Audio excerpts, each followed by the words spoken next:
Di balik kebahagiaan yang terlihat dari hubungan, tersimpan rahasia kelam yang mengguncang jiwa. Sebuah kisah memilukan tentang kecemburuan dan pengkhianatan, merangkum perjalanan seorang istri yang setia. Namun, di tengah gelapnya kehidupan, terungkaplah sebuah pelajaran berharga tentang kepercayaan, dan sangat disayangkan bahwa suaminya membawa pelakor ke rumah untuk melakukan pengenceritan. Lantas bagaimana kisah ini bermula? Yuk kita bahas.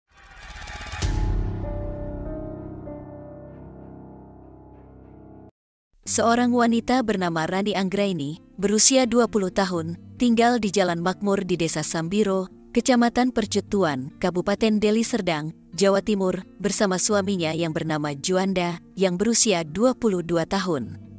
Saat itu, Rani memutuskan untuk menikah karena alasan ekonomi dan juga karena telah menjalin hubungan dengan Juanda selama 1 tahun. Sebenarnya, Rani sangat ingin melanjutkan pendidikannya untuk memperoleh kehidupan yang lebih baik. Namun, karena tinggal di desa dan sudah terlalu dekat dengan Juanda, mereka memutuskan untuk menikah lebih awal demi menghindari kemungkinan masalah di masa depan.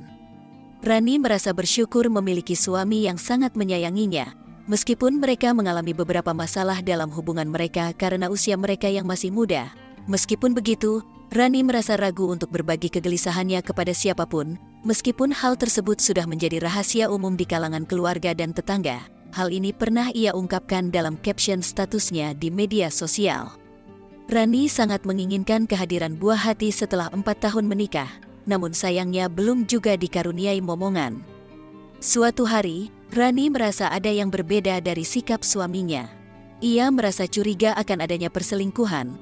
Meskipun sebagai seorang istri, ia memiliki insting yang kuat tentang hal ini. Rani merasa semakin jarang berkomunikasi dengan suaminya, bahkan sudah jarang disentuh. Malam-malam ia hanya merasa dingin, merindukan pelukan hangat yang dulu pernah dirasakannya. Ketika Rani mengonfrontasi suaminya, Juanda malah membentak balik dan menuduhnya berselingkuh. Ini menimbulkan pertengkaran di antara mereka berdua yang penuh dengan saling tuduh dan mengumpat. Akhirnya, Rani mengetahui bahwa suaminya memiliki wanita simpanan yang jauh lebih muda. Juanda dengan jujur mengakui dan bahkan memperkenalkan pacarnya kepada Rani.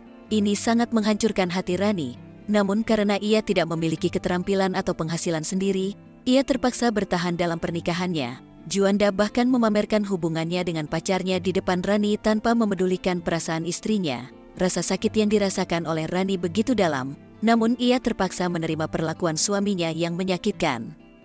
Kejadian memilukan ini terjadi pada tanggal 31 Januari dini hari, ketika Juanda pulang ke rumah bersama pacarnya dan meminta Rani untuk pergi tidur di rumah ibunya. Ini menunjukkan betapa rendahnya sikap Juanda, bahkan memperlakukan istrinya dengan sangat tidak hormat di depan wanita lain. Karena Juanda ingin menggunakan kamar itu untuk mengencerit pacarnya, Rani sangat panas mendengar perintah tersebut.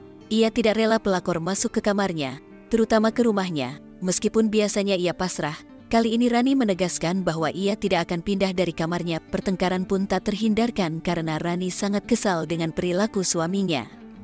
Juanda kemudian keluar untuk membeli bensin dan menyiapkan korek api. Ketika ia kembali ke rumah dengan membawa bensin, ia langsung menyiramkan bensin itu dan menyalakan api ke badan Rani. Rani yang kaget dan panik berteriak sambil meronta meminta pertolongan. Juanda kabur setelah melihat beberapa orang mendengar teriakan Rani. Kejadian ini sangat menyedihkan bagi beberapa warga yang seharusnya bisa beristirahat malam itu. Mereka malah harus bergotong royong memadamkan api yang membakar tubuh Rani. Juanda yang sempat diamankan oleh warga mengaku bahwa Rani dibakar oleh selingkuhannya. Setelah api berhasil dipadamkan, Rani segera dilarikan ke rumah sakit dengan luka bakar di 70% tubuhnya. Semua hanya bisa berharap mukjizat Tuhan agar Rani masih bisa bertahan hidup. Karena berita ini menjadi viral, polisi segera mengamankan pelaku. Namun, karena mencoba melawan petugas, pelaku terluka oleh timah panas sebagai hadiah. Saat diinterogasi di kantor polisi, pelaku mengaku bahwa peristiwa tersebut terjadi karena cemburu dan sakit hati karena Rani berselingkuh. Namun, kesaksian dari keluarga, tetangga, dan saudara menunjukkan sebaliknya. Mereka menyatakan bahwa Juanda dikenal sebagai orang yang memiliki tabiat buruk dan kasar pada istrinya.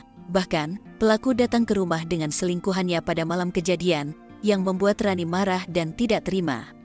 Setelah menyelidiki informasi ini, Polisi menyimpulkan bahwa motif pelaku adalah rasa sakit hati karena istrinya sering marah dan tidak memberinya izin untuk bersama dengan pacarnya mengencrit di dalam kamar. Pelaku dihukum penjara selama 10 tahun. Namun, kita berharap bahwa hukuman tersebut bisa lebih berat lagi. Rani yang sempat membaik selama dirawat intensif akhirnya menghembuskan nafas terakhirnya pada Jumat malam, tanggal 19 Maret. Kemudian, ia dimakamkan di tempat pemakaman umum, TPU, di Jalan Rahayu, Kecamatan Percut Seituan, pada Sabtu siang, setelah menerima informasi tentang kematiannya dari ibunya, Supriyati. Keluarga Rani diwawancarai oleh media. Ibunya menjelaskan dengan berlinang air mata bahwa Rani adalah anak yang baik dan bukan orang yang suka membalas dendam, bahkan terhadap pelaku. Ia juga menasihati agar tidak memendam dendam dan membiarkan Allah yang membalasnya.